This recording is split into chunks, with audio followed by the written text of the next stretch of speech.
શું ખેડૂત મિત્રો, તમારી જમીન પણ ખારી થઈ ગઈ છે? જમીન ઉપર સફેદ પડ દેખાય છે અને તે જમીનમાં પાક સારી રીતે થતો નથી?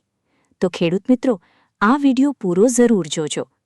ગુજરાતના ઘણા વિસ્તારોમાં જમીનની ખારાશ આજે મોટી સમસ્યા બની ગઈ છે.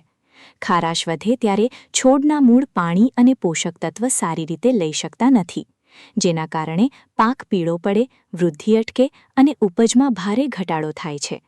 પરંતુ ખેડૂત મિત્રો, કેટલીક સસ્તી અને વૈજ્ઞાનિક રીતોથી જમીનની સ્થિતિ ધીમે ધીમે સુધારી શકાય છે. સૌથી પહેલાં જમીનમાં સડી ગયેલું છાણિયું ખાતર અથવા વધારે ઓર્ગેનિક મેટર ઉમેરો.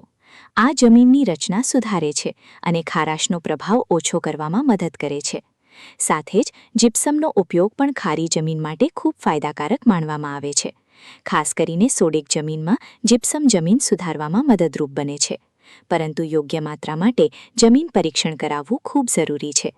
ખેડૂત મિત્રો, સારી ડ્રેનેજ રાખવી પણ એટલી જ મહત્વની છે, કારણ કે ખારું પાણી લાંબા સમય સુધી ઊભું રહે તો જમીનની ખારાશ વધુ વધી શકે છે અને શક્ય હોય તો વરસાદી પાણી જમીનમાં ઉતરવા દો, કારણ કે વરસાદી પાણી કુદરતી રીતે ખારાશ ધોવામાં મદદ કરે છે.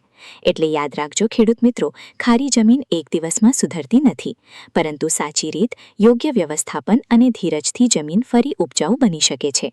આ વિષય પર વિગતવાર વિડીયો અમારી YouTube ચેનલ પર ઉપલબ્ધ છે, તો જોવાનું ભૂલતા નહીં. વિડીયોને લાઇક કરો અને ચેનલને સબસ્ક્રાઇબ કરજો, જેથી નવા વિડીયો સૌથી પહેલાં તમને મળે.